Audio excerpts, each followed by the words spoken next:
Hi, it's Bill Russell from CrossFit Cleveland and Rocky River, here with your details for Friday's workout. I'm going to start out with an 8 to 10 minute warm-up.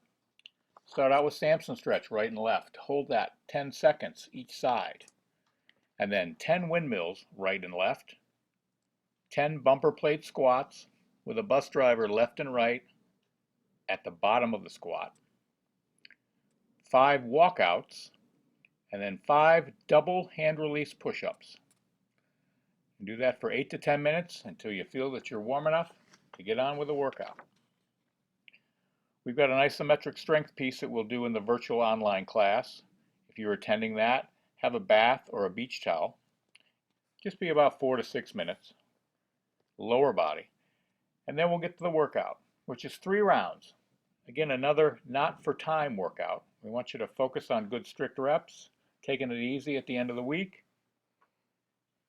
Make sure you get good, strict, perfect reps in all the movements. So the round you'll start out with 12 backward goblet lunges. You can choose the weight, all 12 on your right side. And then you'll put the weight down, unweighted, just body weight, forward lunges into a high knee. Then pick up the weight again. You can use the same weight or a different weight for 8 presses, shoulder presses, dumbbell or kettlebell with your right arm. If you've got a lighter weight and you're able to do all strict presses, that's what I would prefer. If you have a heavier weight that is going to challenge you for strict presses, you can add in push presses to get your reps done each round. So it's 12, 10, and 8 on your right side, and then you'll repeat the movements on your left side. 12 backward goblet lunges on your left, put the weight down, 10 forward lunges plus a high knee, and then 8 kettlebell or dumbbell presses. Finishing off the round with 36 L.R.C crunches or hollow rock and rolls. It's your choice, and you can mix and match. Remember, on the L.R.C crunches, the left, the right, and the center crunch equals 1 rep. This is going to take you a good minute, minute and a half, possibly longer if you do good strict reps.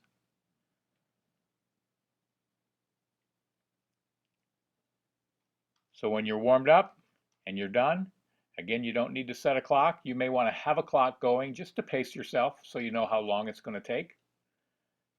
And again, focus on good strict reps. Get something out of this workout. Have a great Friday. See you again. Samson Stretch. So, Samson Stretch, you want to put both your feet facing forward and you want to square your hips off so that they're facing whichever way you're facing. We're going to take our hands, clasp your hands, bring them up and over your head. This is just a light stretch to start the blood flowing. Some people you'll see will do this with a deep lunge. We're not doing that here today. We're just getting that nice stretch through your hip flexors, so you're into your shoulders, and just hold it for about 10 seconds on each side.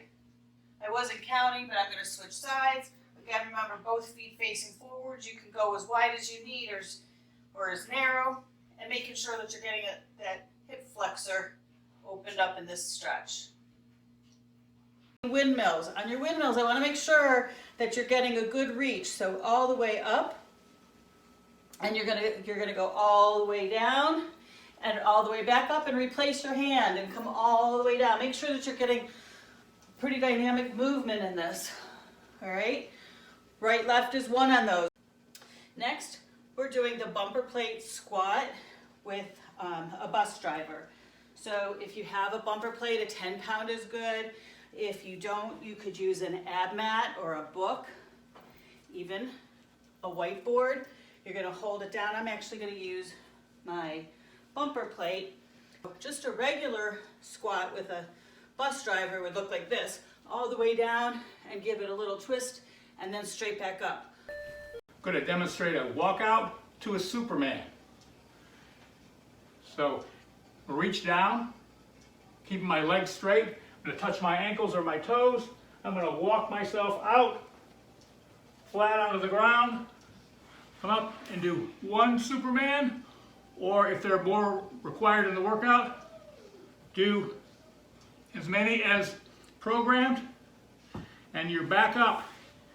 Walk back, keeping your legs straight, all the way back, touch your ankles, and stand. That's 1 rep. I'm going to demonstrate double hand release push-ups. We're all familiar with releasing our hands at the bottom of the push-up. We're also going to release them off the floor at the top of the push-up. Just think clapping push-up without the clap. It's safer, but it's still giving you the explosive movement. So from the top of the plank, drop down, release your hands, and pop up. Down, and pop up, down, and pop up. It's more explosive. If you can't do that from the full plank, you can do that from a warming push-up. Just remember, when you bring your hips up into the plank, give a little explosive pop. So I'll lower down, release my hands, come up off my knees, bring my hips up, and pop off. Down, up. It's a double hand release push-up. On your backward lunges, you're just gonna, like similar to the forward, but you're gonna be moving backwards. You're gonna go all the way back, watch your toes, all the way down, push up, and go all the way back up. I'm going to demonstrate a stepping lunge into a high knee. You're gonna lunge just as you normally would. You're gonna make sure that your knee stays behind your toe, and you're gonna try to get this leg all the way to the ground. As you come back up, you're gonna push through your heel, and you're gonna come up with a high knee. I'm now gonna demonstrate a press, push press, and a push jerk with a dumbbell. First, I'm gonna clean it up to my shoulder. For the press, I'm gonna use it as just a strict movement. I'm gonna press out overhead, lock out, making sure it's close to my ear. When I lock out completely overhead, my core is engaged. As I bring it back down, press again. The next variation you can do is a push press. Now I'm gonna bring a little legs into it, so I'm gonna do a leg drive to help, that momentum is gonna help get that weight up overhead. Dip, press, lock out overhead. Do it again, this time you'll really see me using my hips to help get that weight overhead. No re-dip when I lock out. Switching to the other side, again, dip, drive. Dip, drive. Now I'm going to show you a push jerk with the dumbbell. This time I'm gonna dip, I'm gonna drive, and then I'm gonna catch back in a dip. Dip, catch, stand. Bring it back down, dip, throw it up, catch it low, and stand. Show it the other side. You also can do a split jerk with this if you would like, so that's the same idea. You dip, drive it overhead, catch it in the split, feet together, then bring it down. Dip, catch it in the split, stand, bring it back down. L.R.C. crunches. I don't know if we actually made these up or somebody else did, but we're gonna go over the movement. If you have an ab mat, you should bring your ab mat over, roll up a towel underneath the small of your back if you'd like. The movement, we're gonna still frog our legs, and our shoulders are still gonna start on the ground for each of these. I want you to think about taking a pause at each place that I'm gonna stop. I'm gonna show you what I mean by that. So shoulders starting on the ground, I'm gonna crunch to the left, pause. Right, pause. Center, pause. If you are doing these correctly, you're gonna feel them. If you're just flying through it, it's not gonna really do a whole lot for you. All right, so we're gonna go left, right, center. That's one. Left, right, center. That's two. If you have a little bit of weight and you wanted to add some weight to it, and you really don't need it, but if you have, I don't know, 5, 10 pounds, anything more than that you shouldn't really need. But if you have something light, you can do that as well. I prefer in this position, right there.